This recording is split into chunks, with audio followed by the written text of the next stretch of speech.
Well, I wouldn't say that we have come from nowhere, because ecological sanitation, in one way or another, has a long, long history which goes back thousands of years. And you can say that the Chinese civilization is based on recycling of human excreta. Else it would not have been possible to feed that many people as have been feeding on the river plains in China. But you are right in saying that, say, 20 years ago, there was very little understanding of the concept of ecological sanitation. It has changed, definitely. Those of us who have been working on it a long time, we feel the difference. Now, people don't look upon us pioneers as some kind of lunatic fringe, but now we suddenly mainstream, and people are even saying, oh, that is what we have been saying the whole time. Well, in one way you can say that due to the political system, but not only the present political system, but earlier ones, there is in China, it's much easier to mobilize people, so to say. You don't have all this talk about participation and all that. People are used to following instructions, and if instructions come from above, well, they are being followed, they are being introduced. That's why in China we can have projects on a scale that we can hardly dream about in other countries. I mean, a great example is the Sunrise project in China. We started with a small project in Guangxi province. We funded 70 households in a village. That was the whole entire village, and it worked out very well. People had put their toilets inside the houses, which is usually difficult to make them do, but there was simply no land for them to put it outside. It worked very well, extremely well. It got lots of publicity. We had a very good team in China, and today, this is 7 years later, at least 700,000 households in China now have this type of toilet without any input of funds from abroad, all through their local efforts.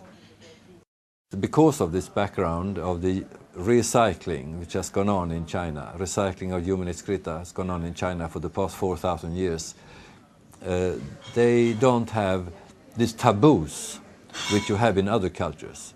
Hindu cultures, for instance, have very strong taboos against human excreta.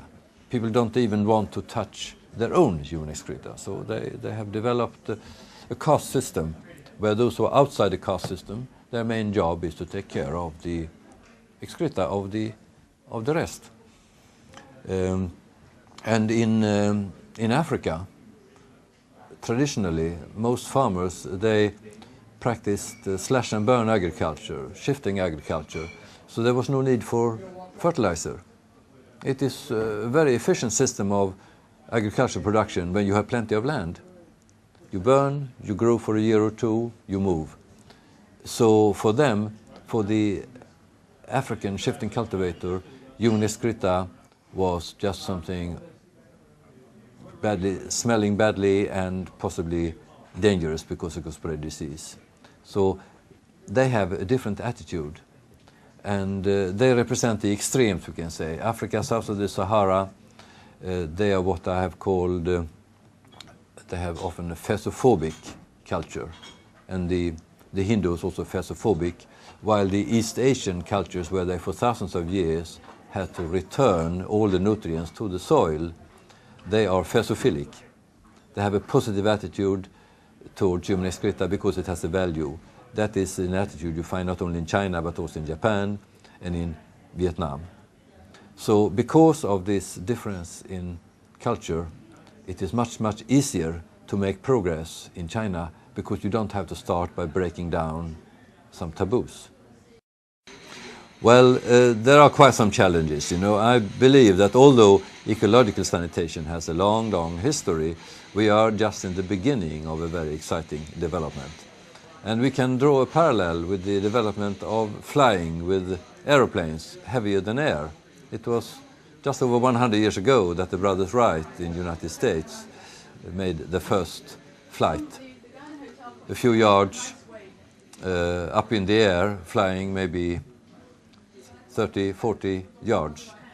And then it took another 5-6 years until the Frenchman Blériot was able to fly a plane across the English Channel.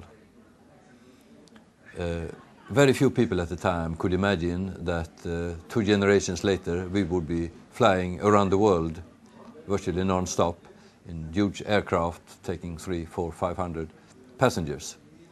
And it's the same with ecological sanitation. People know that it can be used in rural areas, small houses, small communities, but they don't realize that this could be a solution also for huge metropolitan areas like Mexico City, like Beijing, like Delhi. I believe that it is in those areas that we really need ecological sanitation.